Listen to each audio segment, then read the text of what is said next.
times, even after 9 years, it's strange to follow Dr. Wilkes or people like him and to think, like, what am I doing here? And there's so many people here that could be speaking about this topic of children's voice, which people who know me will know is kind of near and dear to my heart. But there's people that I think could equally do better jobs in some ways. I think that about speaking to, and it's humbling to have you here listening to me and to follow somebody like Jim Wilkes and the rest of you who didn't yet come up and speak. It's amazing, and it's an honor to be here. I want to acknowledge that we're on the lands of the Mississauga New Crescent, the traditional lands. I think I should have done that. I should have done that earlier. Let me see if I can do this. I was saying I want to acknowledge the traditional lands we're on. I should thank, I do want to thank and should thank Ashley from our office who helped put this together and did it with great grace and skill. Where are you, Ashley? Oh, there you are. There's Ashley. Thank you, Ashley. And thank you to the young people who did travel to come here to give their opinions and put themselves, and I always think about this, put themselves out there in terms of their experience. Because whether they tell you their whole story or not, and whether they choose bits of their story to tell, that's something that not all of us do. And I know that when they are deciding what pieces of their story to tell to make a point, they have to sift through all the other stuff that they're not telling you, which is work, and hard work, right? Because it is oftentimes stuff that they're sifting through that's not stuff they need or want to relive, and they do that work, and I think of it as work in order to try and make a difference for others. And it never ceases to amaze me how the young people that I meet are willing, want the opportunity to do that. And I think over the time, if Ontario has changed, and I'll talk a little bit about that, we owe young people a debt of gratitude for leading the way of that change because of the work that they did. So I want to thank the young people in advance that are here for just taking that risk.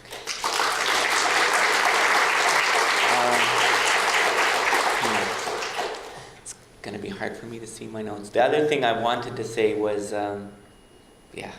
speak for myself. You said, you all know I will speak. I kind of think you could have asked many people, and my wife would say, you got the mansplainer in chief here to speak, and I know I take up a lot of space.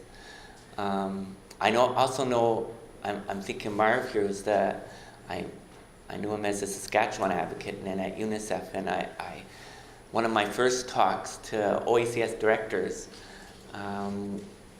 was with Marv. He was there with me, and I remember thinking, I can tell stories. That's what I do, and I think sometimes my stories are like fluffy. My staff sometimes say, Irwin, what? And the government says, what do you want us to do with that, right? But I think I do it because I'm not as smart as some Marv can command facts and data and rights. I can't do it. And so you're going to hear in the next little while from me stories that have meant something to me and I think to the province and to the issues of children's voice. I hope you're okay with that, even if they're fluffy. I think we can do something with them. It's what I got. And the other thing is maybe you've heard a story or two, and I'm going to try and check to see if you heard that one, because it doesn't be the best of stories. I have been the advocate for 9 years, and there are pieces I've heard and learned from young people, challenges that have been made to me that have been important, and I think important to this discussion.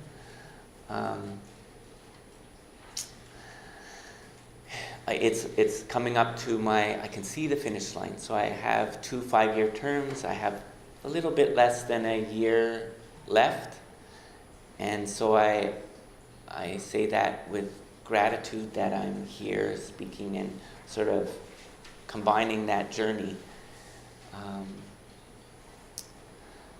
It started for me it started for me well before. I was working at child welfare in a place called Park and working with young people who really were the reason why I'm here, because they were shining in their bright light of full potential, and it was shining on me. I was walking beside them, and so were my staff. And that's what made me the advocate, but they had a voice. They used it. And then when I became the advocate, our act actually instructed us to partner with children and youth to bring their issues forward. It's not some magic I invented. It's actually in our act that we have to do that. So we've tried, and young people continue to shine. And when I first became the advocate, it started for me when Caitlin died, because I had just become the advocate, and the Toronto Star called me. I think it was less than a week into my first term, and asked me to comment. I didn't know the positional authority, and I was at Ontario Place, didn't know if I should comment. Here's the story again, and with my family, and I had nobody, because we didn't really have that many staff, certainly none I could call on a weekend. I asked my wife, should I talk to them? And she's been my advisor anyway for 9 years, and yeah, I think you should. So I say to them, and then CBC calls, and I'm at Ontario Place. Oh, we'll come down. I'm in shorts. We'll just take a headshot. I didn't actually know what that was, and said, fine. I'm the child advocate, so I say when they come, I think there should be an inquest, because so many points of protection I felt missed her. Not just child welfare, so many points of protection missed her. That's not the way things are supposed to work. And next day, well, actually it was Sunday, it was a long weekend in August, so the Tuesday, I think, front page, and I learned this too, above the fold, that's good apparently, above the fold, child advocate calls for inquest. So she taught me a couple things right there, positional authority. And I'm not comfortable with it, but I learned it. Like, it's not Irwin speaking, it's the Provincial Advocate speaking. And I have positional authority and responsibility that comes with that. And then Caitlin taught me invisibility, because I asked the government and ministry just after, what happened? Well, Irwin, we can't tell you. I'm the child advocate. Why can't you tell me? Because you can only advocate for children with their consent. I know, but she's dead. Well, I'm sorry, that's exactly right. So she can't give you consent, so we can't tell you. And I thought that was wrong. So I then asked, how many other children might die that I'm not going to be able to know about? And they said at the time, any given year, 100. And they don't die like Caitlin, and I want to say that, and it's not news, but it was months now into my mandate. It was any child connected to a child welfare agency within a year, case could be closed, and a year later something happened. It's not, and it could be children who die from medically fragile children, or an accident. They didn't all die like Caitlin, be clear, but 100. I'm thinking, I worked for a children's aid for 20 years. How could I not know that? Like, I would have thought one. Like, this doesn't happen, right? I'm not blaming, please, because that's what happened then. I'm not blaming, I'm just saying I didn't know. And what Caitlin taught me is children in care, and children would say that before, how invisible these children are. And I thought, well, they shouldn't be. And I'll tell you why, because it gets to voice. Because invisibility, and I'll say this again later, is the anathema to hope. It's enactment of voice. And so they should not be invisible. So when I think about Caitlin, I actually don't think about the children's aid. I don't think about the points of protection. Of course I want to talk about them. But I used to say, and at the time when I spoke to OACS, I was thinking, they were very angry, and I maybe talked about it clumsily at the beginning. I know the press made a firestorm about these 90 deaths, and it went up to 120 in next month, and I asked the coroner, by the way, and he said, well, maybe because of the publicity that Caitlin's death made, more reports are coming in to me. And I'm going, what? I thought it had to come to you. Just because something, and I learned this about government, Caitlin taught me this too, just because the boss says something should happen doesn't mean something happens, right? And so this idea of invisibility, as the children became more visible, we learned more about them. Caitlin taught me so many things in that way.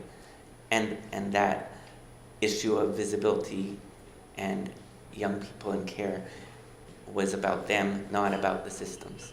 And if we could get to a conversation that I think, now we talk about child-centered, was child-centered, would be easier because nobody would feel blamed. Because we're not talking about you, children's aid, we're talking about the kids. Can you talk about the kids with us? The education system, we're not blaming you. Let's talk about the kids. And if we can get a child-centered approach, I thought maybe we can talk together in a way that doesn't blame each other, but just does how we're going to do better for kids. And then I began to understand my office's role was about the gap between what we want to do for children, we, the collective we, because I have not met anybody in any of the systems that wants to harm children.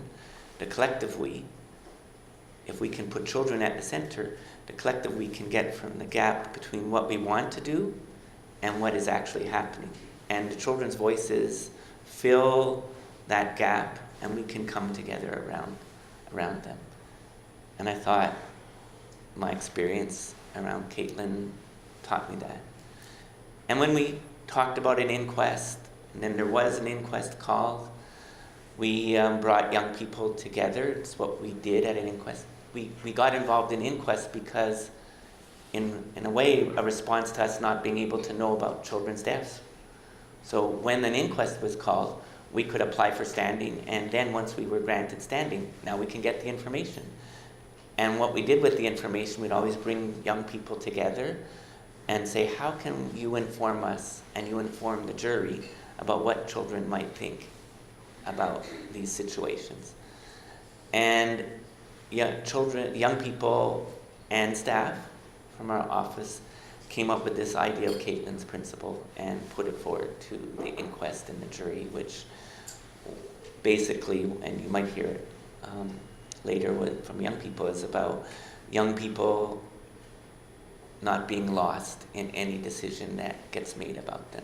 That young people and children, in every decision that's made about them, participate in it in some way. And that can be from policy to what's for breakfast at a group home. And the jury agreed. Well, actually, all the parties agreed. All the parties who had standing at the inquest agreed and put it forward to the jury. Jury put it forward. I thought that was a step. And then the Child and Youth Family Service Act, that's going to be proclaimed in April.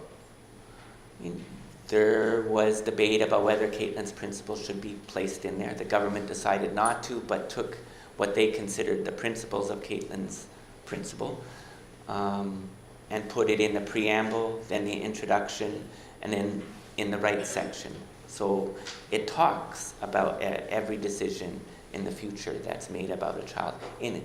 And it's not just children's aid. In any service under that act, youth justice, children's mental health, special needs, child welfare for sure, any service, children must have a say and participate in that decision, and their views must be given due weight. Of according to their age and capacity. It's important. And then they put child-centered. Every service in the province needs to be child-centered. There's a robust set of rights. And that affects this discussion. I think I've heard that this room could have been filled double today. And I think I was with the Limbo Task Force. I wouldn't have guessed that. But I think, again, because that act is happening, for me, where I sit, Caitlin took us there, but it's not only that, because people have been arguing this, and young people took us there. This room can be doubled because it's a serious conversation. What does this mean? And I want to talk for a few minutes in a sec about what does it mean and where are the challenges and the thorny bits and the difficulty with that. It's not just, oh, we can do this and it's all going to happen. The Act doesn't decide. There's tensions, and the Act doesn't describe those tensions on the ground where you live, because you, and this is so key, you are where the rubber hits the road, right? You have to do this. And the Act hasn't contemplated how you do this and all the complexities that you live in with children and young people. How are you going to make this happen? So we had that Act put forward. I just want to say one more thing about it. Because the Act was put forward, the government thought they did it, they consulted, and our office and stakeholders, many of you I think were helpful in this, said, well, it's not quite the Act we wanted. Remember, the government started reviewing this Act and thought it was just, they told us it's just going to be a quick review because we're just modernizing the Act. They thought they were just going to modernize the language. Limbo Task Force did some work around that. Okay, we'll do that. And suddenly they're finding they're doing something bigger.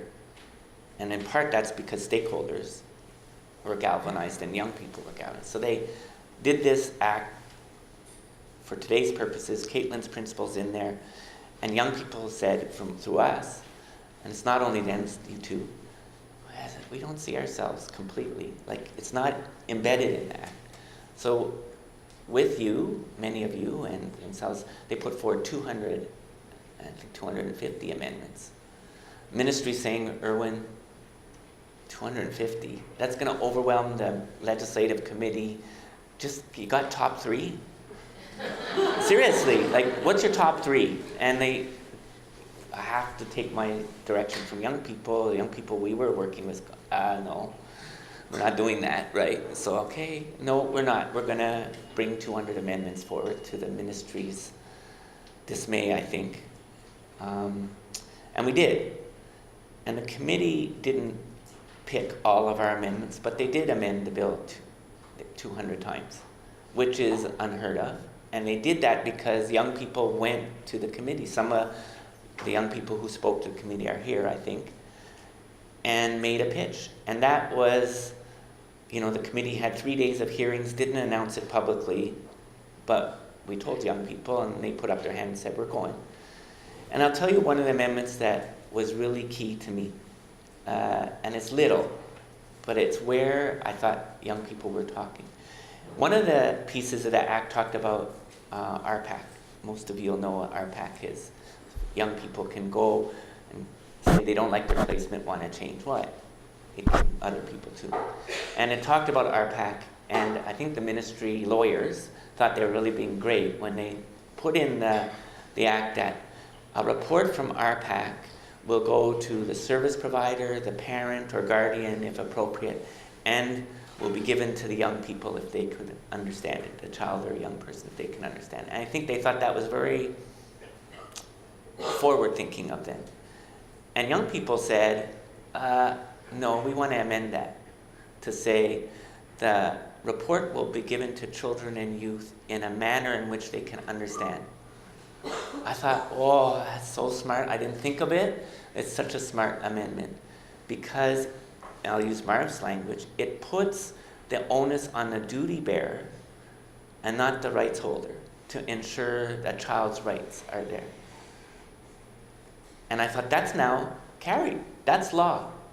So RPAC must explain to a 6-year-old or an 8-year-old why they made the decision they did. And of course I say to RPAC and to the ministry, good luck with that, right? Because I think that's where the hard work is. Okay, how do you do that? I don't have an answer to that. I think it's going to be really tough work, which is where I think this rushing of the act, but it's there, is going to be difficult. And we're going to have to figure out, how do you do that? And that's why this conversation is so important, because actually it's now law. And the other piece, I think, I'll tell you, is that is hopeful to me. I've met with OACS and the ministry together, and what I heard from them was, and they both said it, we've seen transformation before. Nice words on a page. In fact, we saw it, say, 10, 11 years ago, maybe more, I think, at this point. And actually, practice didn't change all that much with the nice words. This time, we are determined that things will change. And so, we need to engage stakeholders together, the 3 offices. I might not be there as this process unfolds. Engage stakeholders over a period of time in the next 5 years to talk about, how do we make this shift? Who needs to be at the table? What other ministries, if this is going to be real? What's practice look like on the ground? And that's a process we need to say, what are our markers? How will we know with children's voice or children's rights? And how can we measure it in 5 years to see if we've made any difference? So that the next time the Act comes for review, we can measure, did we change anything? Did this become real? I think that's hopeful. Although it's going to be incredibly tough to try and do it. And that's why this discussion is so important. So quickly, I want to tell you a little bit why I think it's been important to me. Of course, the other thing that I think from where I sit that was important was the hearings, the youth and care hearings that happened. And they, in my estimation, opened the system to others. Before, it was, in my estimation, again, a very closed system where the ministry and child welfare would go behind closed doors and decide what was best and figure it out. Sometimes they'd consult, but the decisions were made at Bay and Wellesley, and then they would change things. When young people held those hearings, it brought everybody under the tent. They didn't say, you can't speak, you can speak. They said, who has something to say about this? How do we, and it was very child-centered, how we do better for children. I thought not blaming, just where are we at? What are we going to do about it? Who's got something to add to that? Now is very important. And I think made it possible to have this gathering and that stakeholder group I'm talking about be very diverse, from the unions to the children's mental health system to the child welfare system itself to parent groups to indigenous organizations. They have their own process. It opened up the system. After the hearings, the young people wrote my real life book, and in it they talked about a theme that said, we feel left out of our own lives. And they identified that as debilitating. And again, that set the stage for what happens when children don't have or feel they don't have a voice. Young people in care, if I can tell this briefly, because I think some of you heard me say it. I'm in Guelph, and young people, a young person, a young woman from a youth and care group is saying, I'm going to tell you, buddy, why you're important. And she was answering a question about, like the old guy question, what are you going to do with your life? Right? And she said, I don't want to answer that, but I'll tell you why you're important. And how many have heard me tell that story? Not that many. So she said, unless you're afraid to tell me you heard that story. She said she was 8, and she's in this classroom And a knock comes on the door. She said, I was at home. I can hear her. It's stuck with me, this story.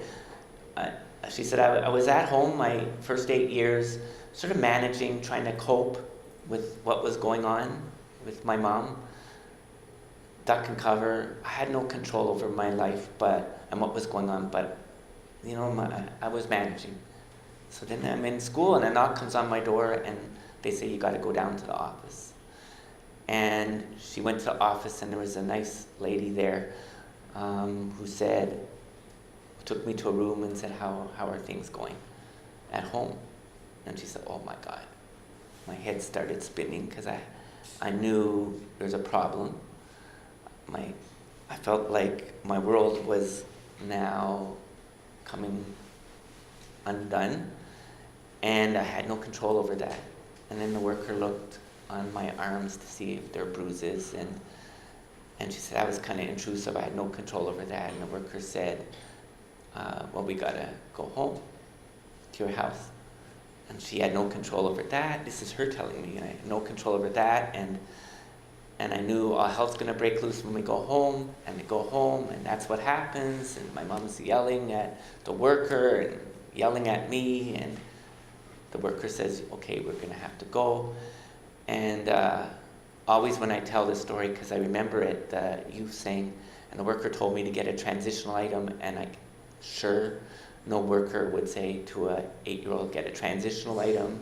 But it shows you, the language of the system, how it gets internalized. And Limbo Task Force again thought about this.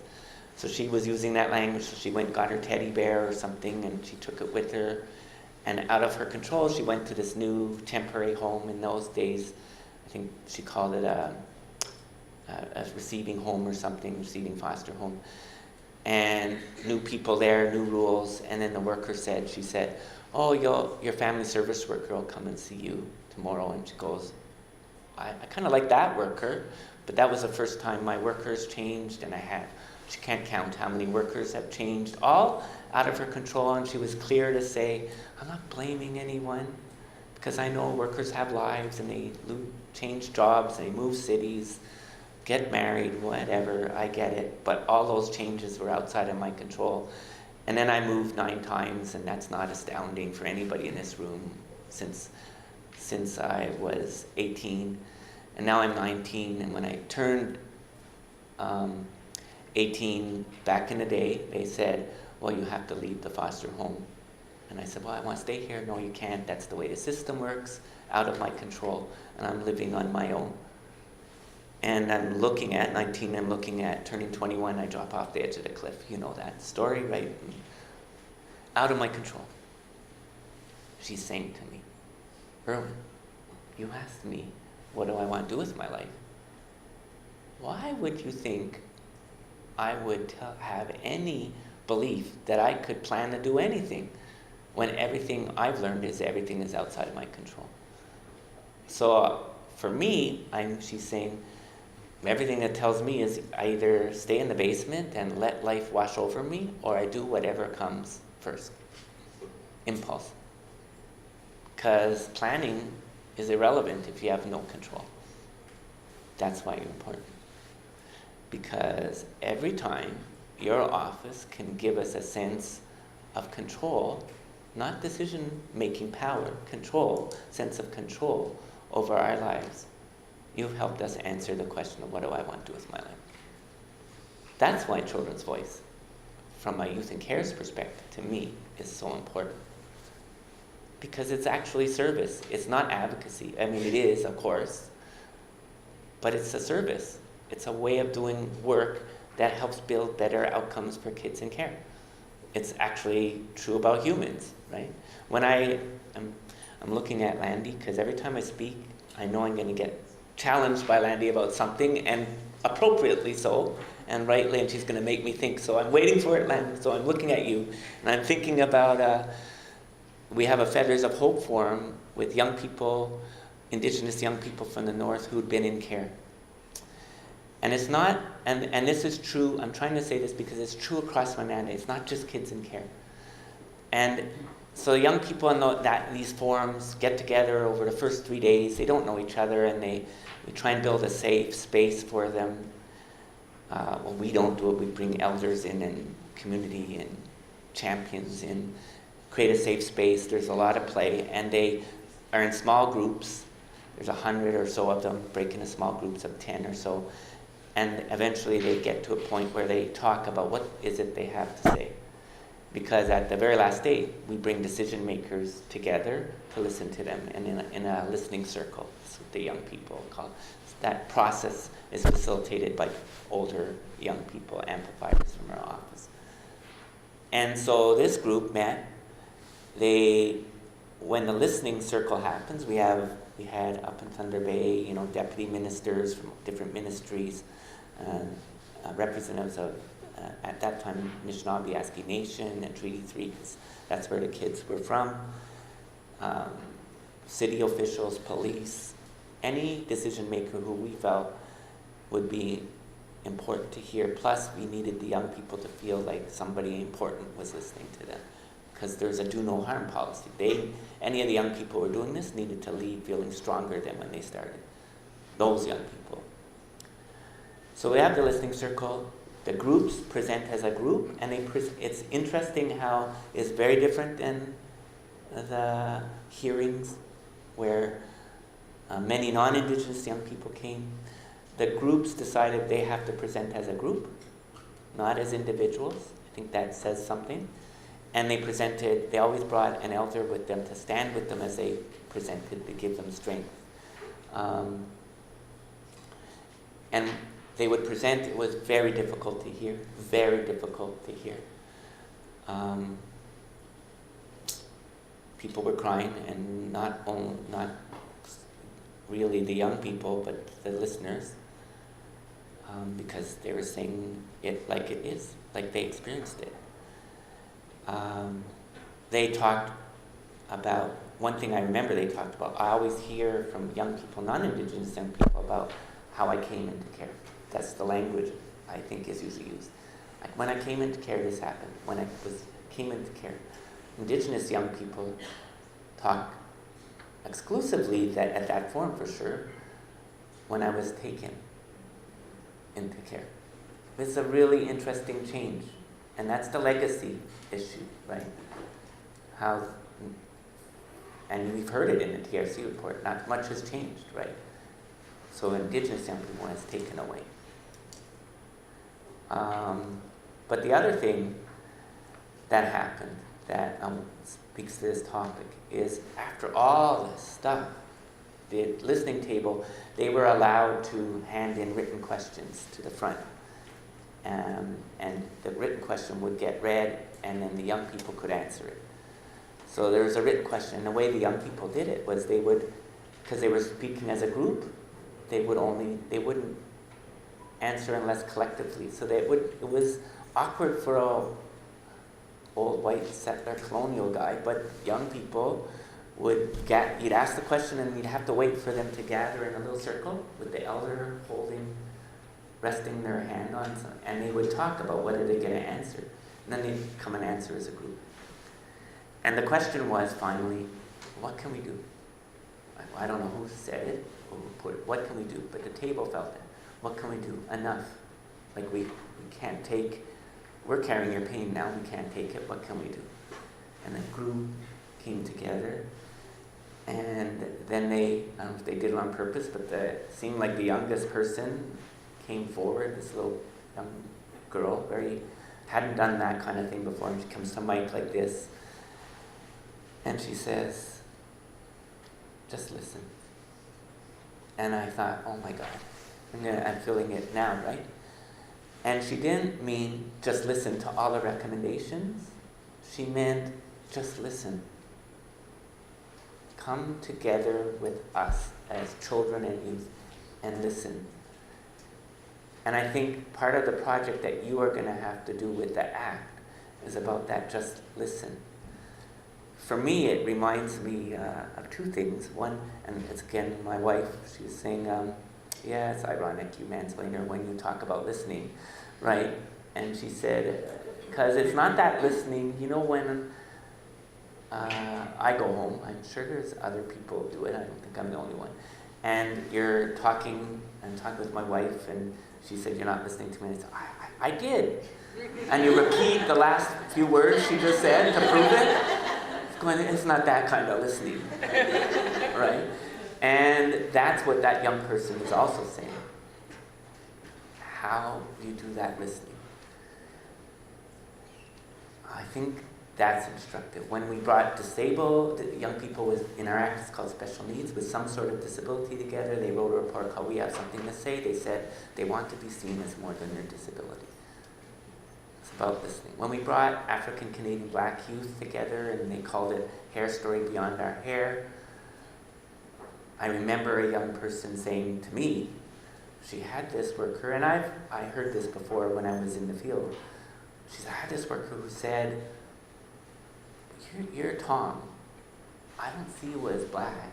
I see you as Tom. I know you.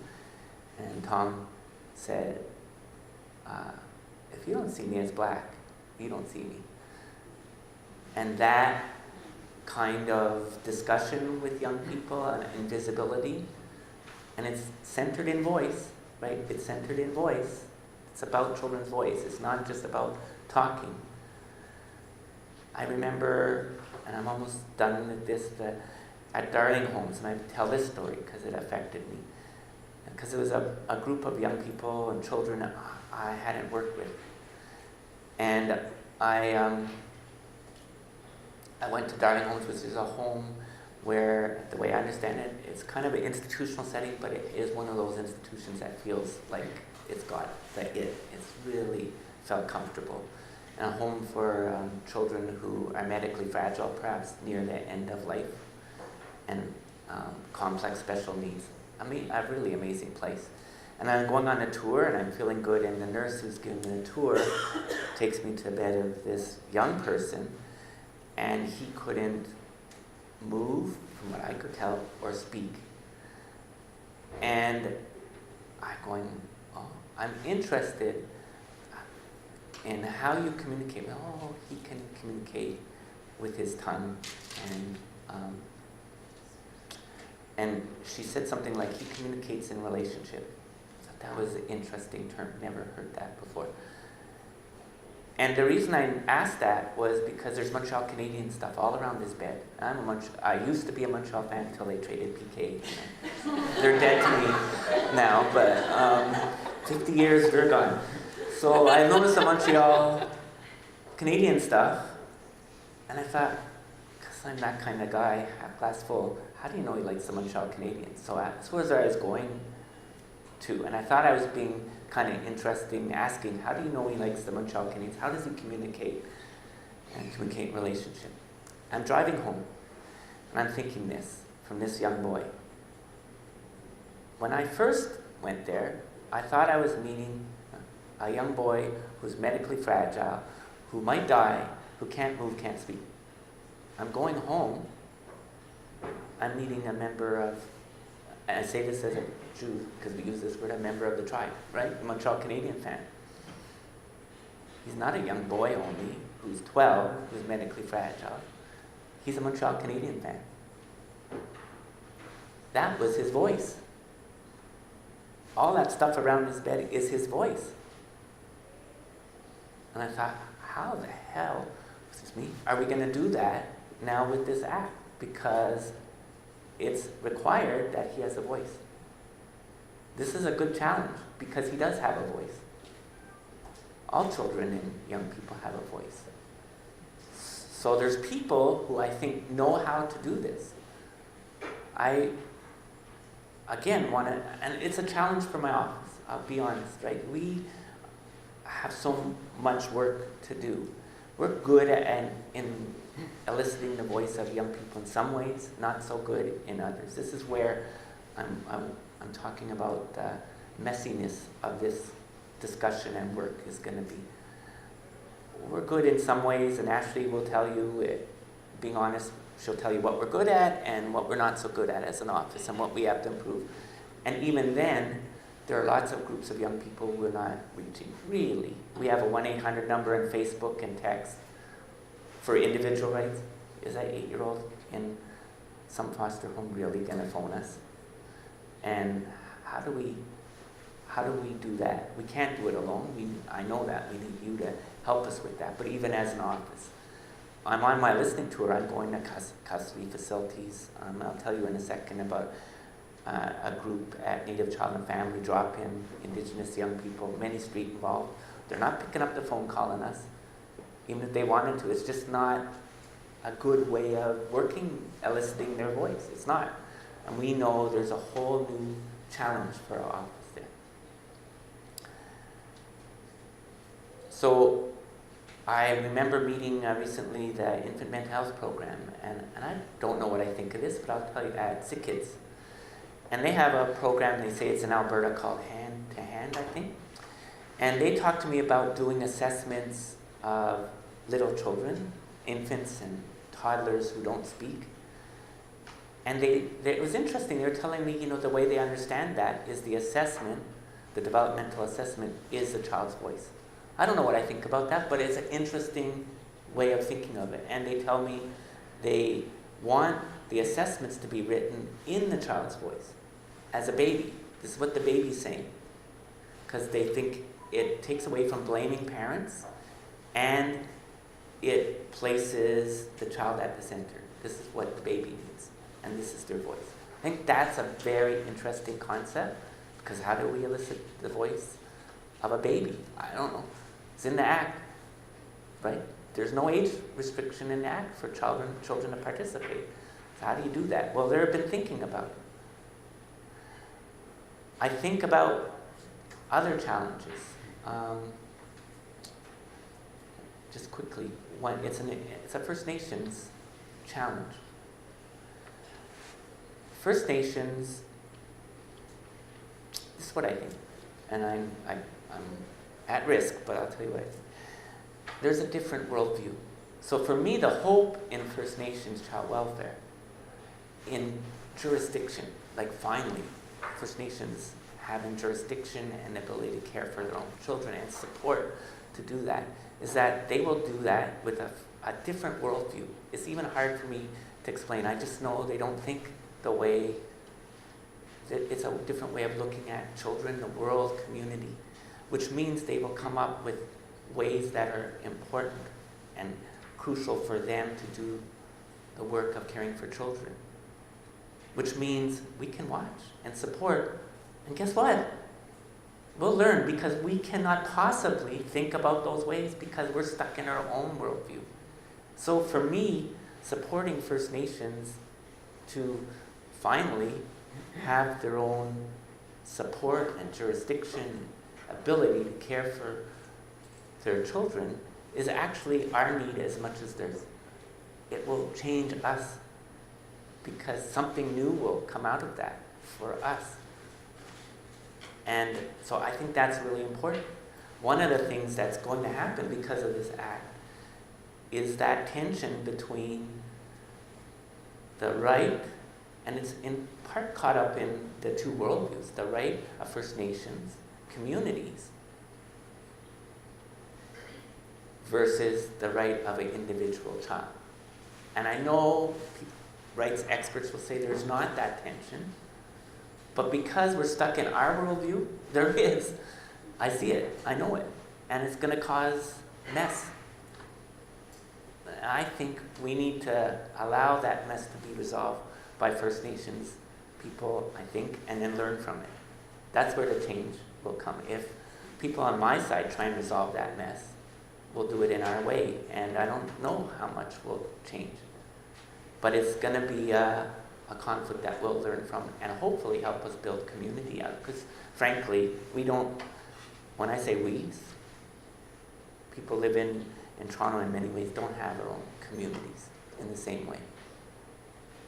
We don't. And that's sad. That's sad for us.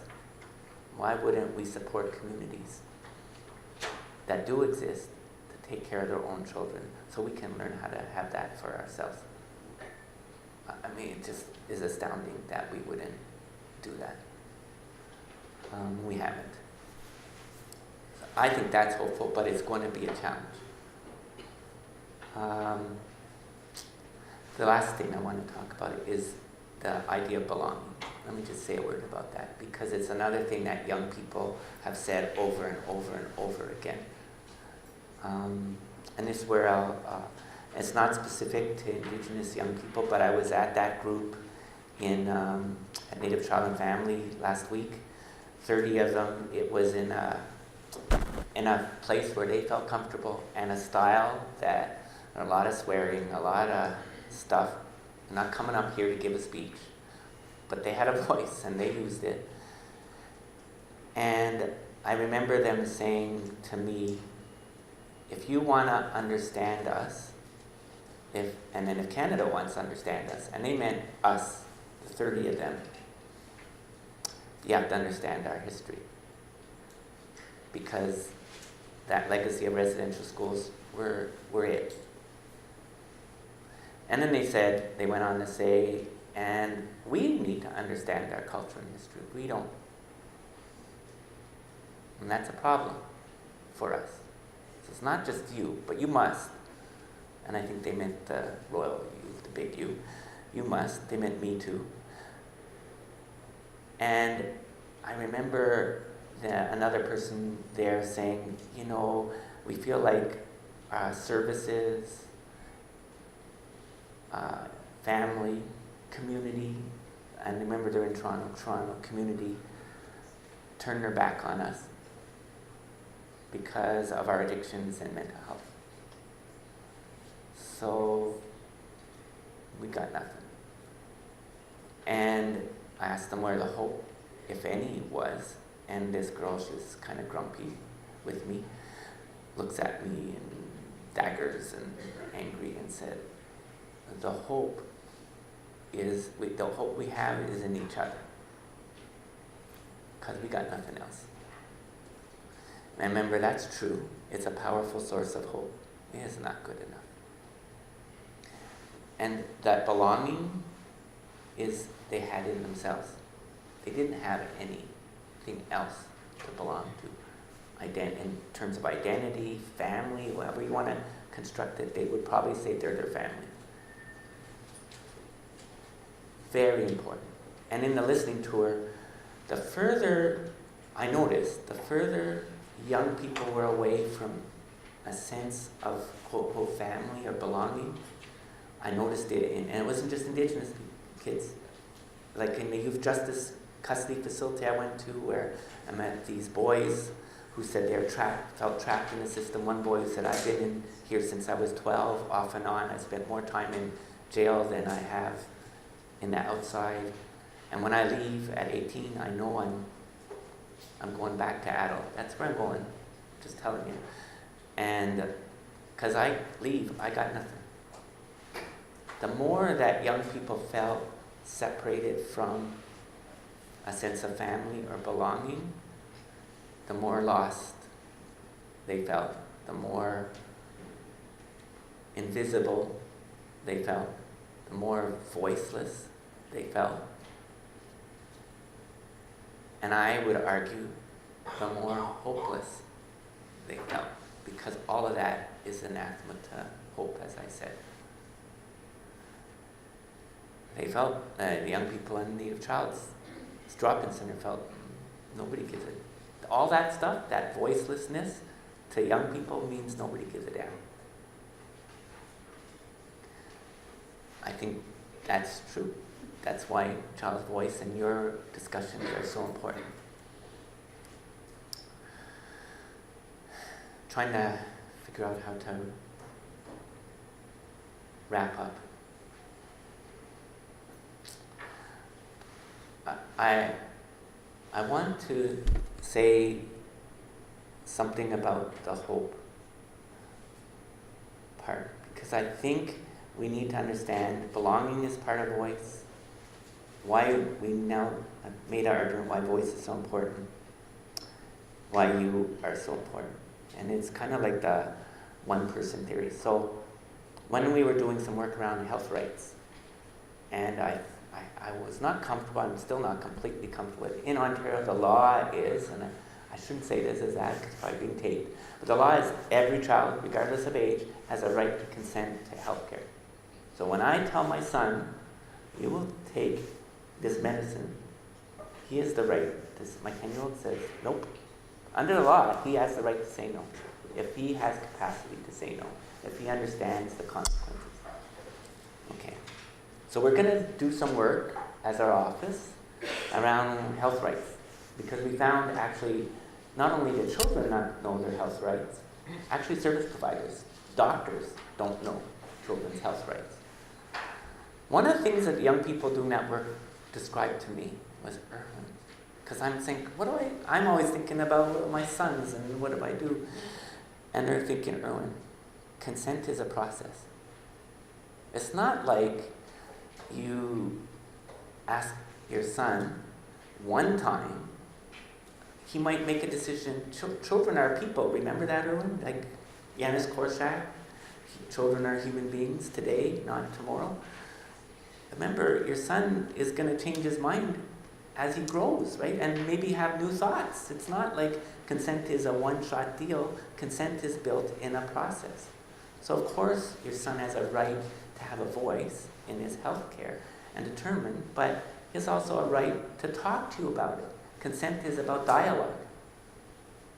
It's not about a one-shot deal, especially with children.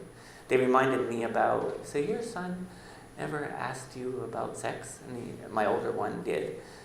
And they said, how'd that go? And I'm thinking, yeah. And where they were going was, when my 12-year-old asked me, he'd be very embarrassed. So please, I didn't ask his permission. He asked my wife and me, and my wife said, over to you, Irwin. She did that in a funny sort of way, because, my wife points out women carry the emotional burden oftentimes in early, so we expect her to have that talk, but she's going, let's see how you handle that. And so I started talking, and then he said, okay, I'm going on my Nintendo. I wasn't finished. I have enough. And that's how the consent is, right? That's how listening is. That's how voice is. It's not a one-shot deal. It's like, enough for now, I'm coming back tomorrow. And he did, and he does. And he comes back with new questions because he got new information. He had what he needed there. And the other thing that this idea of consent is built in, and voice and participation, is built in trust.